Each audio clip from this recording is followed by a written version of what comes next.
Hi, I'm Lindsay Johnson from Tucson, Arizona. I'm a nurse with a background in critical care, infection prevention, and staff support and development. After 10 years, I left the bedside feeling burned out, seeking a different way of both helping the patients I saw on the worst days of their lives, as well as the healthcare staff who were witnesses to it.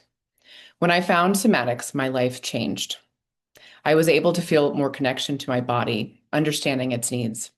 I got out of my head and was able to find a level of ease and rest I had never had during my 20s. I became less of a perfectionist and more accepting and loving of myself.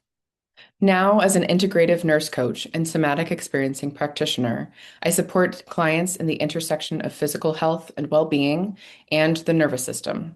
So if you work with the body in healthcare or have been impacted by needing the American healthcare system, I can help you.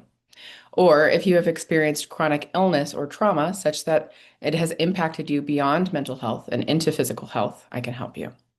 Somatic experiencing is a body-mind modality developed by Peter Levine, who observed that animals in the wild experience near-death experiences and just shake it off, moving on with their lives.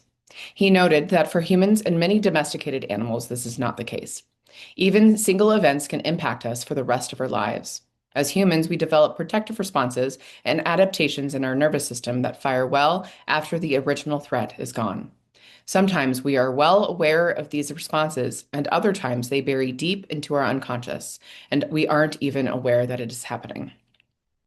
For example, after a childhood of needing to stay small and quiet for safety, the adult may later develop shoulder and neck pain due to the bracing of their shoulders and respiratory diaphragm that they might be unaware of. These wise responses served you at one time, but at some point they might become intolerable, uncomfortable, or maladaptive. The work that I do helps clients in a few ways. One is finding nervous system regulation. When I say regulation, I'm not referring to being calm and zen all the time. Regulation is the ability to have a nervous system response, an appropriate nervous system response to threat, and being able to find safety and connection again on your own without a whole lot of assistance. Another that I Another way that I help my clients is that they become more embodied and find safety within their own bodies. For many of us, we live a lot of our lives in our heads. We can get trapped in overanalyzing everything that is wrong with us. When we move out of this type of functional freeze, we might be able to simply find a new option. I had a client recently remark that disconnecting all of the worry thoughts from the body sensation of worry left it feeling pretty bland and easy to be with. When we can start to learn how to be with more difficult sensations, our nervous system gets a different option for a response, a different option of being. Finally, when we have some regulation on board and some of these somatic skills, the client and I can work to untangle some of the protective responses and themes that come up in our lives. In addition to doing this work verbally with clients, I also offer somatic touch work. A student of Kathy Kane, I utilize safe boundary touch to co-regulate with my clients.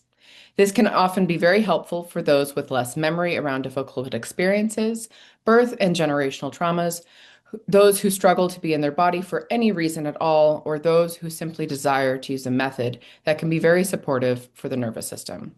For more information on somatic experiencing, you can head over to SEI's website, traumahealing.org. Or for more information or to contact me, my website is lindsaymcdonaldjohnson.com. The link will be available in the notes. Thank you so much for your time, and I hope you have a nice day.